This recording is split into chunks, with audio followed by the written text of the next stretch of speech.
Well, it turns out governing is a lot more difficult than campaigning, as Trump is finding out. He can pretty much say whatever he wants on the campaign trail, especially because there were so few people pushing back. But now that he's in office and the people that he's appointing and putting in charge are governing our country, they have words they say matter.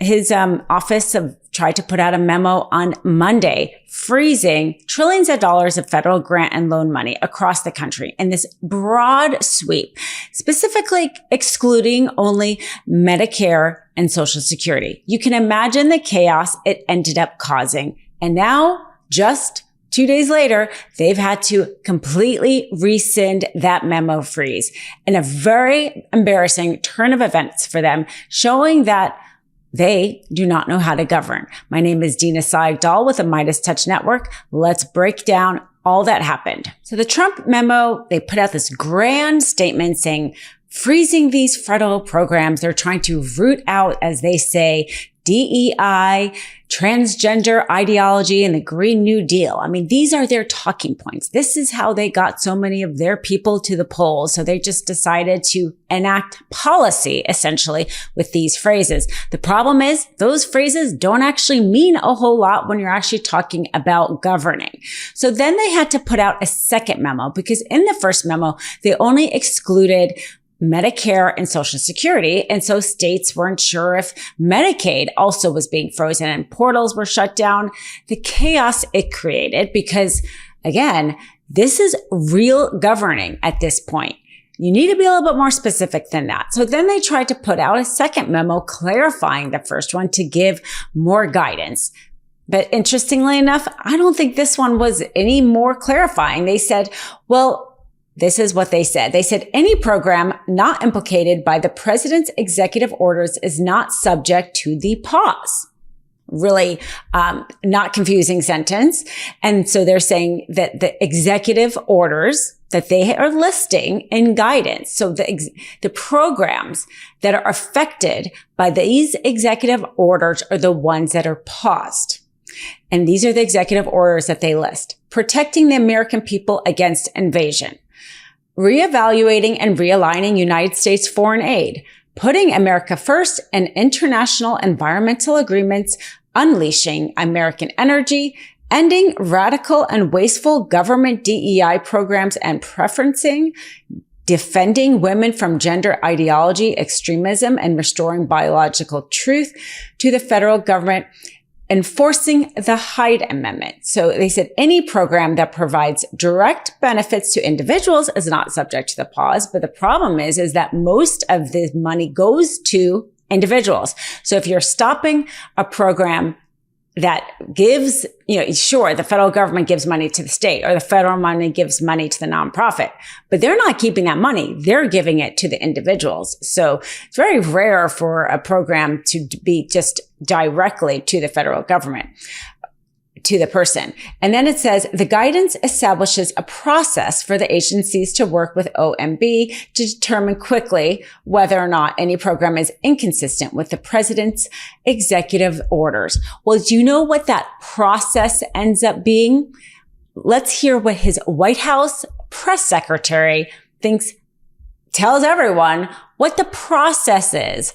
If trillions of dollars we're talking about, the number of organizations and states and cities and, counties that are impacted by this. This is the process, she says. If anybody has a question, take a listen. Is the Trump administration recommending that organizations that rely on federal funding make payroll, pay their rent in the meantime? It is a temporary pause, and the Office of Management and Budget is reviewing the federal funding that has been going out the door. Again, not for individual assistance, but for all of these other programs that I mentioned. I also spoke with the incoming director of OMB this morning, and he told me to tell all of you that the line to his office is open for other federal government agencies across the board. And if they feel that programs are necessary and in line with the president's agenda, then the Office of Management and Budget will review review those policies. I think this is a very responsible measure. Again, the past 4 years, we've seen the Biden administration spend money like drunken sailors. It's a big reason we've had an inflation crisis in this country. And it's incumbent upon this administration to make sure, again, that every penny is being accounted for honestly. Why? Have you heard about senolytics yet? It's a class of ingredients discovered less than 10 years ago, and they're being called the biggest discovery of our time for promoting healthy aging and enhancing your physical prime. Your life goals in your career and beyond require productivity, but let's be honest, the aging process is not our friend when it comes to endless energy and productivity. That's why I use Qualia Senolytic. If someone would have told me that there is a science-backed ingredient that could help me feel 15 years younger in a matter of months, I wouldn't have believed it. But then I tried Qualia Senolytics because as we age, everyone accumulates something called senescent cells or zombie cells in their body. They cause symptoms of aging such as aches and discomfort. They make you slow down when you work out. You're sluggish. Your mental health and physical energy associated with everything, that middle-age feeling. It's really unpleasant. Take it from me, I know. But these are old and worn out cells in your body not serving any useful function for health anymore. They're taking up space and nutrients from our healthy cells. So much like pruning the yellowing and dead leaves off a plant, Qualia Senolytic removes those worn out senescent cells to allow for the rest of them to thrive in the body. Take it just 2 days a month. The formula is non-GMO, vegan, gluten-free, and the ingredients are meant to complement one another, factoring in the combined effect of all ingredients together.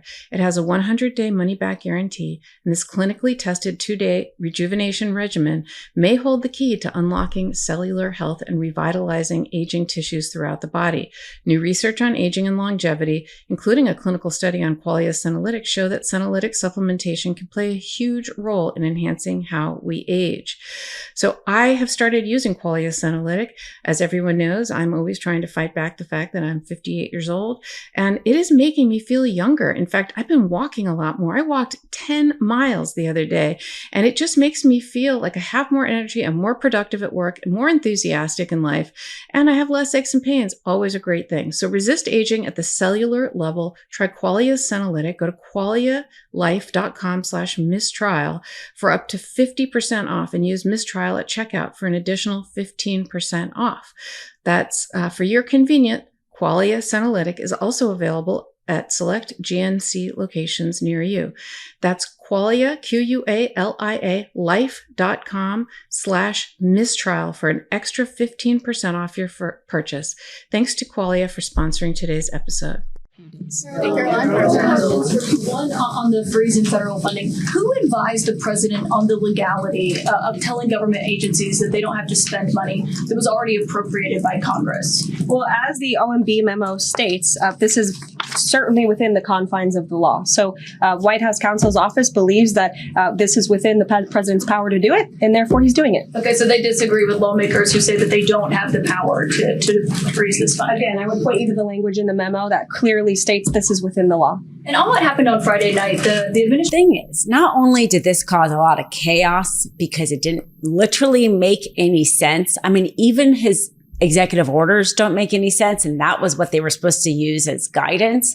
But it was, frankly, not even legal. I mean, there's the whole question of whether or not he could even do this as the part of the executive branch, considering this was congressionally allocated funds. And then the lawsuit that the nonprofits sued and got a successful administrative stay. So this is what happened. So the memo went out. They tried to clarify it with another memo.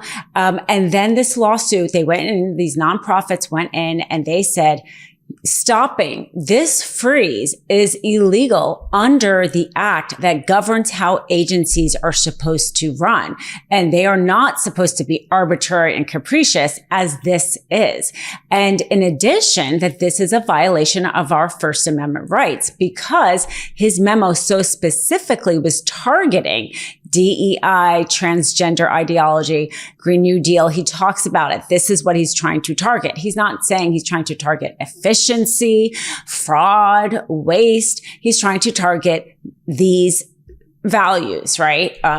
And so they are saying, well, you wouldn't really know that these are our values or that our allies of our organization's values, but for our speech. And so basically punishing us by taking away federal grants and loans that we have been granted solely because you don't like what we have said is a violation of our First Amendment rights.